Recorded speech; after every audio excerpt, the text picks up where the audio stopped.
It's interesting to hear what our parents brought down to us, and we will also carry that down to our offsprings, and this really makes an effect in the world creation journey.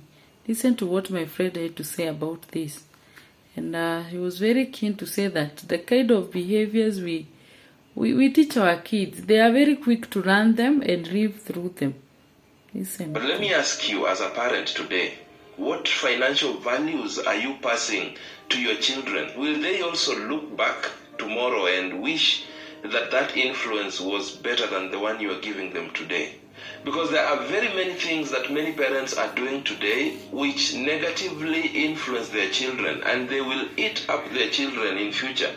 Stop the habit of sending your children to pick items on credit on your behalf. Stop sending your children to be the ones going to borrow money, to be the one going to borrow things on your behalf.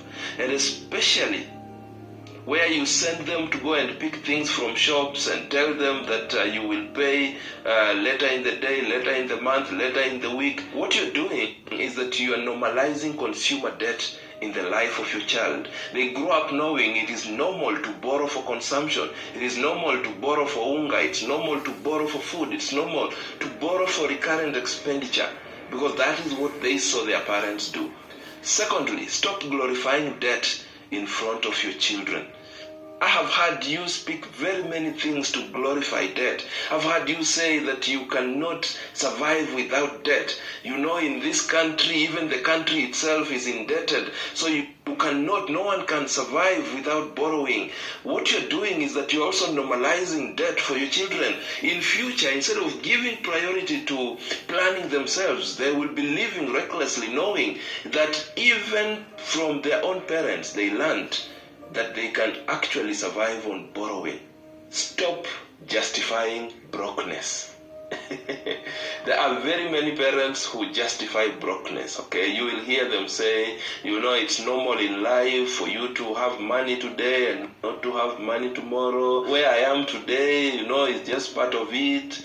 It is okay, ni panda shuka za maisha and those things, okay? When you justify brokenness, your children will not value, will not actually understand that it is possible for them to actually plan themselves differently, organize their finances differently to avoid brokenness, because it's possible. You're just forcing them to continue believing in the things that you believed in that have delivered you to where you are today, this place that you're not happy with.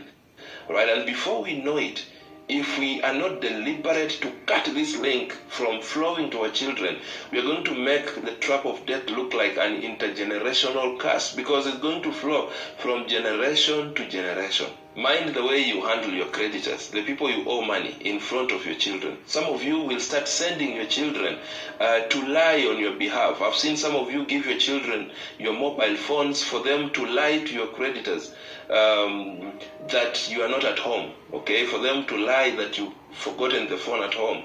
What you don't know is that you are creating a future serial defaulter. Okay, and the consequences of default are not interesting. So be careful. The things you do before your own children, the things you say before your own children, the words you speak about money, and especially debt. Be cautious, because your influence in your child's life today might make them or break them in the days to come. You can do better as a parent. But let me ask you, as a parent today, so as parents, let's take note, and as children, let us learn to just to follow the right values. And as parents, whatever we teach our kids, even when they grow up, they never depart from it. So it's in us that we get to teach them the right things. And even if we have to say we are broke, we are everything as parents, let's do it away from our kids. Thank you in our journey to joining the first lane. Yes, it is our responsibility to pass the right things and the right values to the next generation. Welcome.